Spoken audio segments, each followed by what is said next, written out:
नमस्कार, स्वागत है आपका कमोडिटी नाउ में, जहां हम आपको कमोडिटी मार्केट की तमाम खबरों का अपडेट तो देते ही हैं, साथ ही आपके लिए बेहतरीन कॉल्स भी लेकर आते हैं। और आज अपने गेस्ट का परिचय करवा दूं। हमारे साथ पृथ्वी फिनमार्ट से मनोज जैन है और वंदना भारती जी हैं एसएमसी ग्लोबल से, और साथ ही आगे अतुल चतुर्वेदी होंगे जो प्रेसिडेंट है सॉल्वेंट एक्सट्रैक्टर एसोसिएशन के, और साथ ही आशीष पेठे साहब होंगे जो जीजेसी के चेयरमैन हैं। लेकिन सबसे पहले जो कमोडिटी मार्केट की कुछ बड़ी खबरें हैं उस पर नजर डाल लेते हैं।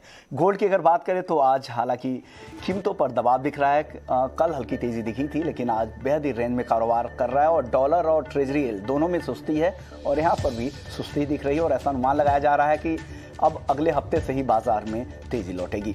चलिए चांदी की अगर बात करें तो यहाँ पर भी दबाव है। 100 रुपये से ज़्यादा की कमजोरी MCX पर है। महंगाई की चिंता से कल सपोर्ट मिल रहा था लेकिन आज दबाव है। कच्चे तेल की बात करें तो US में क्रूड स्टॉक कम हुए हैं, यहाँ पर सपोर्ट मिल रहा है। ब्रेंट का भाव $79 के ऊपर पहुंच गया है। नेचुरल गैस की बात करें तो यूरोप में भाव अब रिकॉर्ड से नीचे आए हैं। करीब 40% तक दाम अब कम हुए हैं रिकॉर्ड लेवल से यूरोजोन में। नेचुरल गैस के बाद कुछ बेस मेटल्स की बात कर लेते हैं, जिसमें सबसे पहले कॉपर, जहां पर मुनाफा वसूली का दबाव है। हालांकि आज अक्रॉस द काउंटर मेटल में दबाव भी दिख रहा है। कुछ और बेस मेटल्स में अगर बात करें तो जिंक, जहां पर आज सबसे ज़्यादा कमजोरी है, करीब 0.2% की गिरावट है जिंक के वायदा में देख रहे हैं MCX पर। चीन में इन्वेंट्री बढ़ने से यहाँ पर गिरावट बना है। निकेल की बात करें, यहाँ पे भी करीब 1% की गिरावट दिख रही है, लेकिन पॉलिसी सपोर्ट जारी रहने का अनुमान है, इससे यहाँ पर कल तेजी दिख रही थी निकेल के बाद।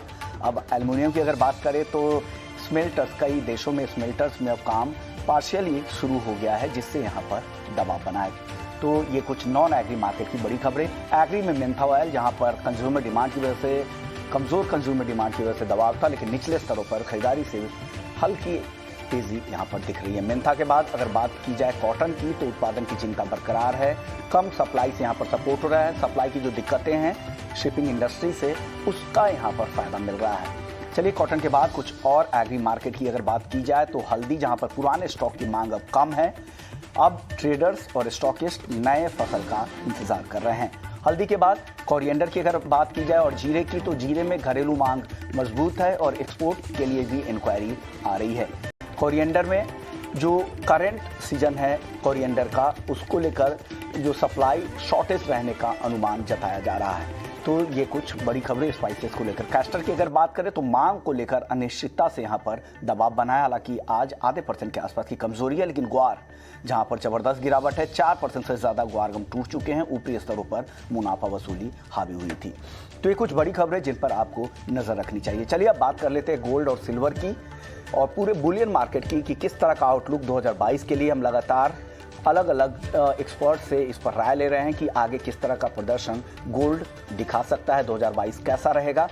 सबसे पहले वंदना जी, आप बताइए कि गोल्ड का मार्केट आपको 2022 के लिए कैसा लग रहा है। 2021 तो काफ़ी कमज़ोरी था रिटर्न के लिहाज से, क्या 2022 में वापस से वो रौनक लौटती दिख रही है आपको? विशुमोहन जी, कुछ चीजें काफी इंपॉर्टेंट है गोल्ड के लिए यहाँ पे, क्योंकि यहाँ पे टेपरिंग भी खत्म हो रही है और इंटरेस्ट रेट हाइक यहाँ पे 3 होने वाले हैं। इसके बावजूद यहाँ पे मुझे लग रहा है कि गोल्ड को एक बेनिफिट ऑफ डाउट्स मिलेगा, क्योंकि यहाँ पे जो इकोनॉमी में जो हम लोगों ने एक रिकॉर्ड हाई आता हुआ देखा था 21 में, लग रहा है कि वो परफॉर्मेंस यहाँ पे रिपीट नहीं होगा 2022 में। तो एक बेनिफिट ऑफ डाउट्स जो है वो यहाँ पे गोल्ड को मिलेगा। और बात अगर डॉलर इंडेक्स की जाए तो मुझे लग रहा है कि फिलहाल जिस तरीके से डॉलर इंडेक्स स्टेबल है 96 के करीब, 2022 में मुझे लग रहा है कि 99 के करीब भी ये जा सकता है यहाँ पे। लेकिन कई बार ऐसा देखा गया है विश्वमान जी कि डॉलर इंडेक्स और गोल्ड दोनों में ही एक साथ यहाँ पे सेफ हेवन बाइंग लौट के आई है। मुझे लग रहा है कि यहाँ पे लगातार जो इक्विटी का यूफोरिया है ये यहाँ पे बना हुआ है, और यहाँ पे जब भी यहाँ पे इक्विटी मार्केट से थोड़ा सा प्रॉफिट बुकिंग या करेक्शन आता है, वहां पे गोल्ड को एक फायदा मिलता हुआ यहाँ पे मुझे दिख रहा है 2022 में। बहुत ज्यादा यहाँ पे तेजी की उम्मीद करना थोड़ा सा यहाँ पे ज्यादा हो जाएगा, क्योंकि मुझे लग रहा है कि एक मीडियोकर ईयर यहाँ पे 2022 हो सकता है। लेकिन एक चीज यहाँ पे और है, यहाँ पे न्यू वेरिएंट्स यहाँ पे आ रहे हैं, फिर आनंद फानन में कई सारे डिसीजंस हो रहे हैं यहाँ पे, और एक लग रहा है कि थोड़ा सा सेटबैक जो है, जो फर्स्ट क्वार्टर में थोड़ा सा स्लगिश मूवमेंट रहेगा इकोनॉमी में, उसका इम्पैक्ट जो है सेफ हेवन बाइंग बढ़ने से देख सकता है यहाँ पे गोल्ड के काउंटर में। तो मेरे ख्याल से अगर इंटरनेशनल मार्केट की बात की जाए तो पूरे 2022 में मुझे लग रहा है कि $1950 से ऊपर एक बार गोल्ड को जाना चाहिए और अपर साइड में मुझे लग रहा है कि एक बार 2020 तक का जो लेवल है वो यहाँ पे गोल्ड टच कर सकता है। डाउन साइड में मुझे लग रहा है कि 1720 एक यहाँ पे सपोर्ट जोन रहेगा जिसको ब्रीच नहीं करना चाहिए और जब डॉलर इंडेक्स में उछाल आएगा तो मुझे लग रहा है कि एक बार 1720 1700 का जो लेवल है वो यहाँ देखने को मिलेगा। लेकिन जो वो लेवल आएगा तो जिनको फिजिकल में बाइंग करनी है या जिनको फ्यूचर्स में बाइंग करनी है, हर जगह मुझे लग रहा है कि वहां पे एक बाइंग का बहुत बड़ी अपॉर्चुनिटी रहेगा। तो नीचे के साइड से मुझे बाइंग लग रही है यहाँ पे आनी चाहिए। और दूसरी कमोडिटी यहाँ पे मुझे लग रहा है विश्वमन जी सिल्वर है। सिल्वर भी यहाँ पे काफी बढ़िया बेस बना रहा है और पहली बार 4 साल के बाद पहली बार ऐसा हुआ है कि फिजिकल का जो फिजिकल सिल्वर डिमांड जो है 2022 में 8% से बढ़ने वाला है, जो कि यहाँ पे नेगेटिव में होता था। तो इसमें मुझे लग रहा है कि सिल्वर में एक ईटीएफ बाइंग जो है फिर से यहाँ पे रिटर्न आएगी और 2022 में हो सकता है कि सिल्वर के प्राइसेस को एक बार हम 78,000 यहाँ पे आता हुआ देखें। तो मेरे ख्याल से अगर परसेंटेज के तौर पे बात की जाए तो गोल्ड से ज्यादा बेहतर रिटर्न इस बार मुझे लग रहा है कि सिल्वर देगा। और जिस तरीके से 21 में एक फॉल आया 12% तक का भी फॉल यहाँ पे हम लोगों ने सिल्वर में आते हुआ देखा था, उससे एक जो वैल्यू बाइंग है वो यहाँ पे इमर्ज होके आ सकती है। Base metals already upside move पे है तो उसका भी सपोर्ट यहाँ पे मिलेगा सिल्वर में। तो अगर कह सकते हैं कि 100 रुपए में से अगर हमें 20 रुपए अगर इन्वेस्ट करना है तो मेरे ख्याल से यहाँ पे 12 रुपए यहाँ पे सिल्वर में करना चाहिए और 8 रुपए का जो इन्वेस्टमेंट है वो यहाँ पे गोल्ड में करना चाहिए। तो बेहतर रिटर्न के लिए सिल्वर बेहतर रहेगा 2022 के लिए। ओके, 2022 के लिए चांदी ज़्यादा बेहतर होगी। मनोज जी आपके पास भी आएंगे। इस बीच हमारे साथ आशीष पेटे साहब आ गए हैं, जीजेसी के चेयरमैन है। सर स्वागत है आपका ईटी नाउ स्वदेश पर। सर 2022 को लेकर किस तरह का आउटलुक आपको लग रहा है? हालांकि हाजिर की मांग 2021 में हाजिर डिमांड के हिसाब से बेहतर रही है, जो 2020 का परफॉर्मेंस था उस हिसाब से बेहतर है, लेकिन रिटर्न के लिहाज से ये बेहतर साल नहीं रहा है। 2022 कैसा लग रहा है अब आपको? नमस्ते विष्णुमोहन जी। नमस्ते। 2022 में थोड़े मिक्स्ड सिग्नल आ रहे हैं। बहुत सारे फैक्टर्स हैं जो गोल्ड के प्राइस को अफेक्ट करेंगे। जैसे समझो ओमिक्रॉन का थ्रेट अगर बढ़ जाता है, यूएस में टेपरिंग कम हो रही है लेकिन इन्फ्लेशन बढ़ रहा है, पूरी जगह वर्ल्ड में इकोनॉमिक रिकवरी अच्छी हो रही है, which is a positive for gold. Demand physical उसमें बढ़ सकता है। रुपये डॉलर एक्सचेंज रेट क्या रहेगा, ये सब चीज़ों को ध्यान में रखते हुए मुझे लगता है कि लगभग 1700 से 1870 का रेंज में आने वाले साल में रुपया गोल्ड रहेगा। और मॉडरेटली पॉजिटिव में देखता हूँ कि एक बार रुपी टर्म्स में अगर देखने जाएंगे तो 47 से 50,000 तक का रेंज में देखता हूँ, एक बार 50 तक जा सकता है, ये मेरा मानना है। लेकिन इकोनॉमिक रिकवरी इंडिया में आने से जो फिजिकल डिमांड रिटेल लेवल पे जो है वो बहुत ही स्ट्रांग मैं देख रहा हूँ 2022 में। सर एक और सवाल ये है, हॉलमार्किंग को लेकर जिस तरह से अभी तैयारी चल रही थी और 256 जिले में लागू करने के बाद लक्ष्य समय से पहले जो सरकार ने लक्ष्य तय किया था उस समय से पहले इन सभी जिलों में लागू हो गया और सरकार ने ऐसे संकेत दिए हैं कि जल्द ही देश के तकरीबन सभी जिलों में हॉलमार्किंग को अनिवार्य कर दिया जाएगा। इससे जब हॉलमार्किंग होने के बाद इससे कितना फ़ायदा मिलेगा, क्योंकि सिस्टम में ट्रांसपेरेंसी आएगी, लोगों को शुद्ध सोना मिलेगा, इससे कितना फ़ायदा होगा पूरी ज्वेलरी इंडस्ट्री को? विष्णुमोहन जी, ये अगर पूरे देश में लागू होता है तो उसका इंडस्ट्री पक्का स्वागत करेगी। लेकिन ये होने से एक सबसे फायदा अच्छा ये होगा कि आज की तारीख में देश में 2 भागों में बढ़ गया है, जिसमें एक पार्ट में एक अलग कायदा कानून है, एक पार्ट में अलग कायदा कानून है हॉलमार्किंग के चलते। तो अगर पूरे इंडिया में अगर लागू हो जाता है तो ये वेलकम है। लेकिन उसके बीच में बहुत सारी तकलीफ है। अगर ये हम उसका बैकग्राउंड अगर देखेंगे तो ये 256 डिस्ट्रिक्ट, ये आंकड़ा और ये डिस्ट्रिक्ट कैसे सिलेक्ट हुई थी पिछले साल जून महीने में, तो उसमें अगर हम देखते हैं तो ये रूल यूज किया गया था कि जो कोई भी डिस्ट्रिक्ट हो जिसमें मिनिमम एक हॉलमार्किंग सेंटर अवेलेबल हो, वो डिस्ट्रिक्ट को मैंडेटरी डिस्ट्रिक्ट में इंक्लूड किया गया था।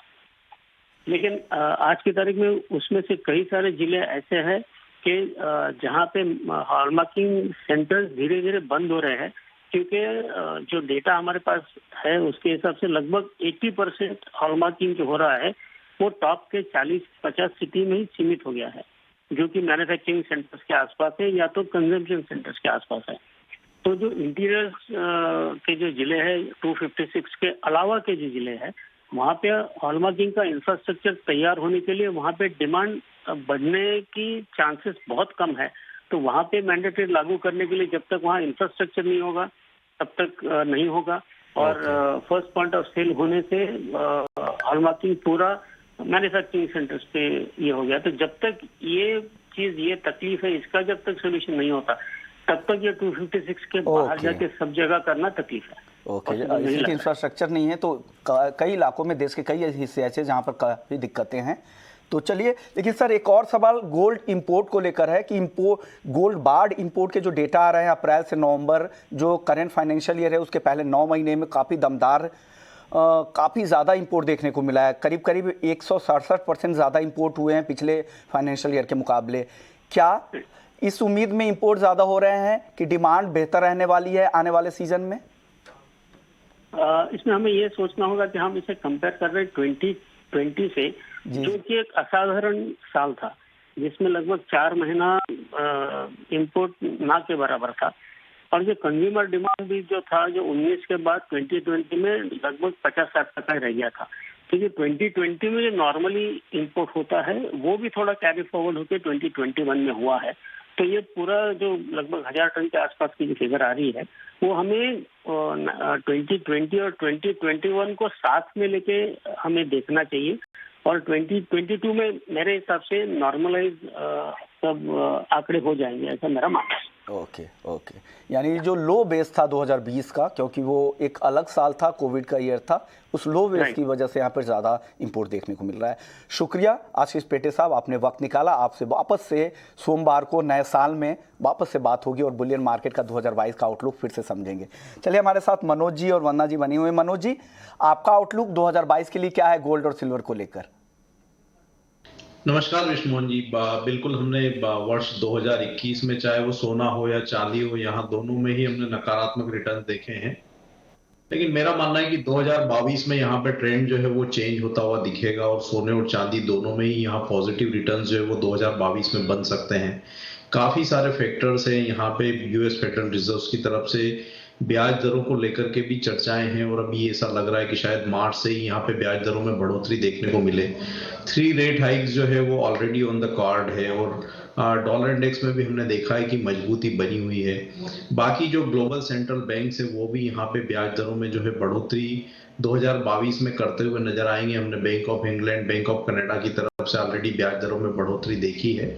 लेकिन 2022 में भी यहाँ पे जो वेरिएंट्स हैं नए, उनको लेकर के अनिश्चितताएं रहेगी और सप्लाई कंसर्न्स जो है वो बने हुए रहेंगे। दूसरा, यहाँ पे इन्फ्लेशन जो है वो अभी भी जो ग्लोबल इन्फ्लेशन है वो हायर साइड पे बना रह सकता है। तो मेरा मानना है कि गोल्ड में यहाँ 2022 में पॉजिटिव रिटर्न बन सकते हैं। 1700 से 1720 डॉलर जो है यहाँ पे स्ट्रॉन्ग सपोर्ट्स रहेंगे। लेकिन ड्यूरिंग द ईयर मेरा मानना है कि second half of the year यहाँ गोल्ड में 1960 डॉलर तक के भी लेवल्स जो है वो देखने को मिल सकते हैं। भारतीय बाजारों में मेरा मानना है कि 45,000 ऑन द डाउन साइड जो है वो एक स्ट्रॉन्ग सपोर्ट्स रहेंगे। वहीं ग्रेजुअली कीमतें जो है वो बढ़त दिखाती हुई नजर आएगी। Second half of the year में यहाँ कीमतें फिर एक बार 52,000 तक के जो है लेवल्स को दिखा सकती है। तो सोने में यहाँ लगभग 7 से 8% तक की बढ़त जो है वो 2022 में देखने को मिल सकती है। वहीं अगर चांदी की बात करें तो बीइंग इंडस्ट्रियल मेटल और जिस तरह से यहाँ पे जो कंजम्पशन है उसमें बढ़ोतरी देखने को मिल रही है और जो सप्लाई कंसर्न है वो भी देखने को मिले थे 2021 में और 22 में भी जारी रह सकते हैं। तो मेरा मानना है कि यहाँ पे सिल्वर में आउट परफॉर्मेंस जो है वो 2022 में देखने को मिल सकती है। डॉलर टर्म्स में अगर हम बात करें तो यहाँ 27 से 28 डॉलर तक के जो लेवल्स है वो चांदी में इंटरनेशनल मार्केट में देखने को मिल सकते हैं। लोअर साइड में यहाँ 19.5 वो काफी स्ट्रॉन्ग सपोर्ट जो है वो रहेंगे। भारतीय बाजारों की अगर मैं बात करूं तो 58,000 यहाँ पे काफी स्ट्रॉन्ग बेस जो है सिल्वर ने बनाया है, तो वो 2022 में भी बना रहेगा। ऑन द हायर साइड यहाँ 68,000 जो है वो first half of the year में देखने को मिल सकता है। Second half of the year मेरा मानना है कि फिर से एक बार 72,000 तक के लेवल्स भी जो है यहाँ देखने को मिल सकते हैं। तो सोने के मुकाबले चांदी में ज्यादा आउट परफॉर्मेंस देखने को मिलेगा, लेकिन दोनों ही प्रीशियस मेटल्स जो है 2022 में पॉजिटिव रिटर्न बना सकते हैं। ओके, यानी सेकेंड हाफ ज्यादा बेहतर रहेगा। गोल्ड से 2022 में 7 से 8% रिटर्न की उम्मीद है और पहले हाफ में 68,000 तक जा सकती है चांदी और सेकेंड हाफ में 72,000 तक भी चांदी जा सकती है। चलिए अब गोल्ड सिल्वर के बाद अब कच्चे तेल में इंट्राडे के लिहाज से बात कर लेते हैं, जहां पर अच्छी तेजी दिख रही है। पिछले हफ्ते भर में करीब करीब 7% मजबूत हो चुका है और आज $79 के ऊपर ब्रेंट का भाव है और MCX पर 5,700 के आसपास है। वन्ना जी, क्या लग रहा है कच्चे तेल में ये तेजी आपको, ये जो इस हफ्ते की जो रैली है ये आपको कहां तक जाती दिख रही है? क्या 6,000 भी MCX पर दिख रहे हैं या अब यहाँ से गिरावट आ सकती है? विश्वमन जी, मुझे लग रहा है यहाँ पे कि अब 4 जनवरी को ओपेक की मीट है और उससे पहले एक बार 5750 से 5800 तक के प्राइसेस ऊपर के साइड में आएंगे। इन्वेंट्रीज भी यहाँ पे कम हो रही है, लेकिन गैसोलीन की इन्वेंट्रीज जो है वो यहाँ पे इतनी कम नहीं हुई है। तो मेरे ख्याल से अगर 5750 5800 आता है तो सेफली यहाँ पे एक बार निकलना भी चाहिए। दूसरी चीज यहाँ पे विश्वमन जी ये है कि जो डॉलर इंडेक्स है, अगर आप देखें तो 3-4 दिनों से 96 पे एक सपोर्ट बना रहा है और वहां पे मुझे लग रहा है कि अगर ये 96.4 से 96.6 की तरफ गया तो कमोडिटीज में ओवरऑल एक प्रेशर देखने को मिल सकता है, इंक्लूडिंग आपको बुलियंस और बेस मेटल्स और एनर्जी यहाँ पे। तो मेरे ख्याल से अगर इंट्राडे की बात की जाए तो 5690 के करीब बाय करना चाहिए। 5750 का टारगेट यहाँ पे रखना होगा, स्टॉप लॉस यहाँ पे 5660 का लगा के चल सकते हैं, लेकिन 5750 आते ही एक बार सेफली यहाँ पे प्रॉफिट बुकिंग करके चले, क्योंकि यहाँ पे अगर एक बार डॉलर इंडेक्स में उछाल आया तो दबाव देखने को मिलेगा। इन्वेंट्रीज के भी यहाँ पे अगर कोई इंडिकेशन से आता है कि यहाँ से थोड़ा सा भी इन्वेंट्री बढ़ता है या कम घटता है तो मेरे ख्याल से एक करेक्शन जो है वो ड्यू है यहाँ पे क्रूड में, और फ्लाइट्स वगैरह भी यहाँ पे हॉल्ट पे आ रही हैं। तो मेरे ख्याल से एक सेफ एनवायरनमेंट में सेफली प्रॉफिट बुक करिए और जो नेक्स्ट बाइंग करनी होगी वो मुझे लग रहा है 5450 5500 के करीब फिर से करना चाहिए। ओके, तो ये भी है क्रूड को लेकर। नेचुरल गैस में भी अब धीरे धीरे तेजी आ रही है, आज के सत्र में भी हल्की तेजी दिख रही है। मनोज जी, नेचुरल गैस में आज क्या करना चाहिए? करीब 1% ऊपर है MCX पर 295 के ऊपर।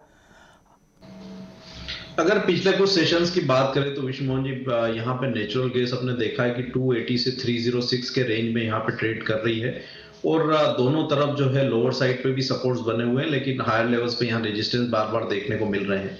तो मेरा मानना है कि जनवरी कॉन्ट्रैक्ट में अगर यहाँ थोड़ा सा डिप मिलता है तो बाय करना चाहिए 288 के लेवल्स के आसपास।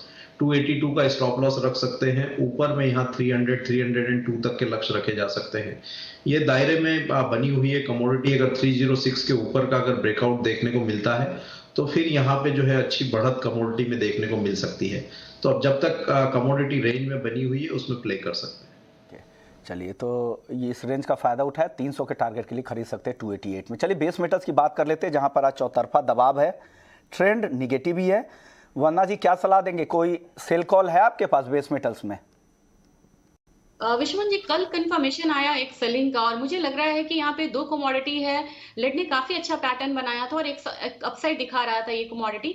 मुझे लग रहा है यहाँ पे कि कॉपर और लेड दो कमोडिटी है जिसमें थोड़ा सा मॉडरेट फॉल हम और आते हुए ये देख सकते हैं आज के दिन में। तो अगर कॉपर की बात की जाए 746 के करीब यहाँ पे सेलिंग करना चाहिए। 741 का टारगेट रखना होगा। स्टॉप लॉस यहाँ पे 748 का लगा के चल सकते हैं। दूसरी कमोडिटी यहाँ पे लेड रहेगी। लेड में मुझे लग रहा है गिरावट तो है लेकिन लिमिटेड यहाँ पे गिरावट है। और एल्यूमिनियम में, इनफैक्ट एल्यूमिनियम में हम यहाँ पे सेलिंग करके चल सकते हैं। 225 के करीब यहाँ पे सेलिंग करना चाहिए। 223 का टारगेट रखना होगा। स्टॉप लॉस यहाँ पे 226 का हम लगा के चल सकते हैं। लेड में भी ₹1 तक की गिरावट यहाँ पे मुझे दिख रही है। और अगर क्रूड में अगर फिलहाल अगर 1 से 2 दिनों में करेक्शन आता हुआ अगर हम देखते हैं यहाँ पे विश्वमन जी, तो मुझे लग रहा है कि एल्यूमिनियम में जो गिरावट है वो थोड़ी सी गहरी हो सकती है और आने वाले टाइम में हो सकता है कि हम 221 तक का जो रेंज है वो भी आता हुआ देखें। ओके, तो बेस मेटल्स में ये कॉल है। निकेल पर आपका व्यू क्या होगा मनोज जी?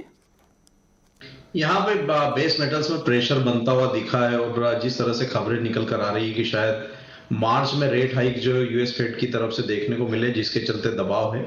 लेकिन मेरा मानना है कि निकल में लोअर लेवल्स पर फिर एक बार यहाँ सपोर्ट्स बनते हुए दिखेंगे। 1530 से 1532 के रेंज अगर मिलते हैं तो बाइंग की जा सकती है। 1516 का स्टॉप लॉस लगाएं। ऊपर में 1558 तक के लक्ष्य यहाँ रख सकते हैं।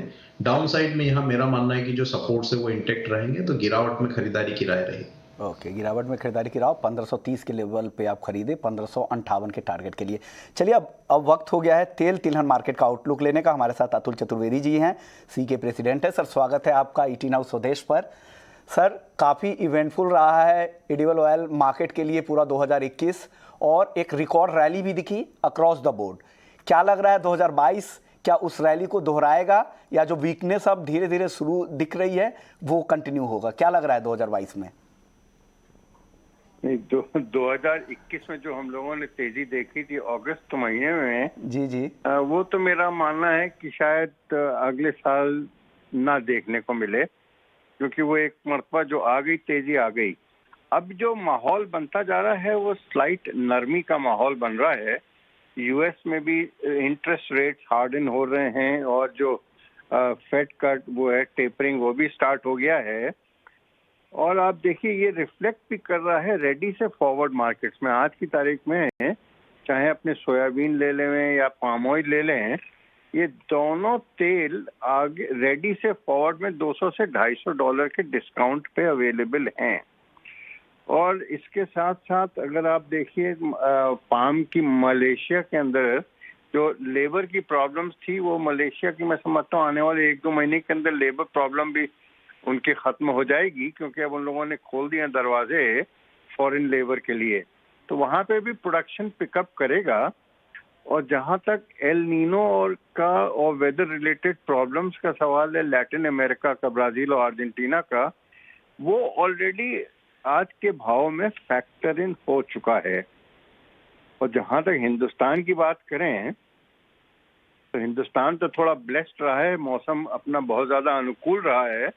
तो मैं समझता हूँ कि मस्टर्ड की जो सोइंग की अभी इंटेंशंस और जो वो दिखाई दी हैं, आंकड़े आए हैं, उसके हिसाब से अगर 120 लाख टन का भी अगर मस्टर्ड पैदा हो जाए इस साल, तो मुझे कोई बहुत ज़्यादा ताज्जुब नहीं होगा।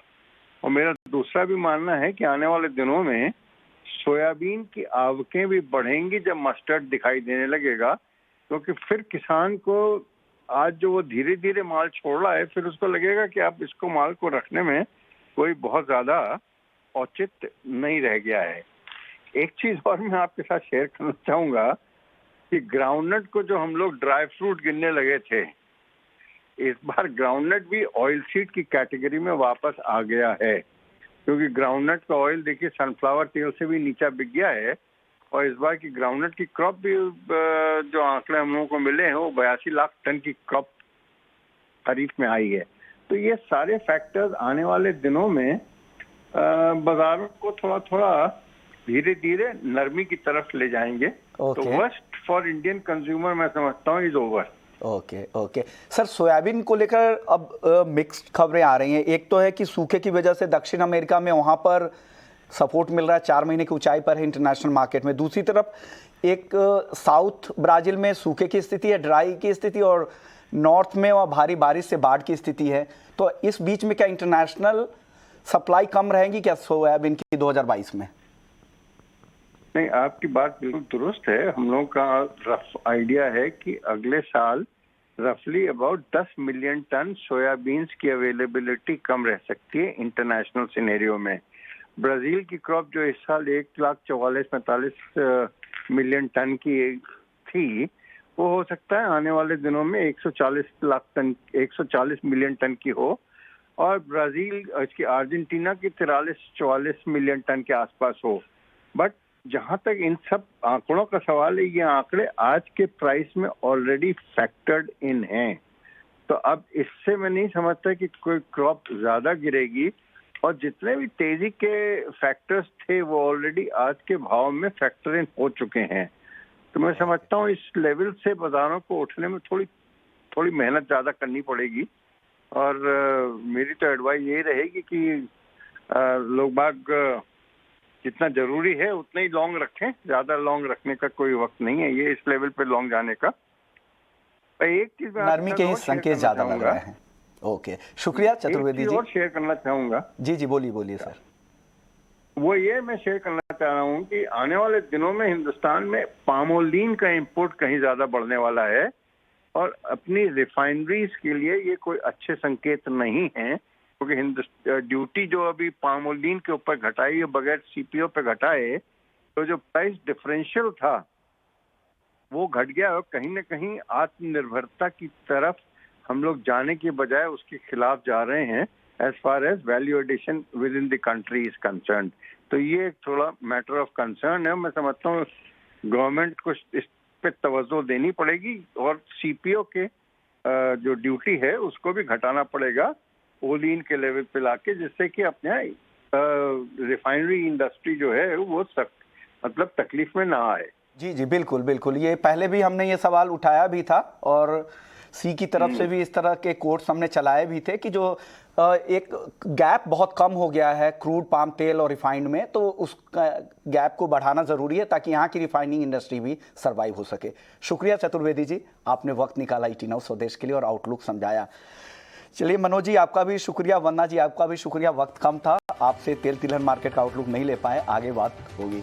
तो कमोडिटी नाउ को यही समेटते हैं, लेकिन आप कहीं मत जाइए, बने रहिए ET Now स्वदेश पर। ब्रेक के बाद आपके लिए लेकर आएंगे FM जंक्शन। नमस्कार।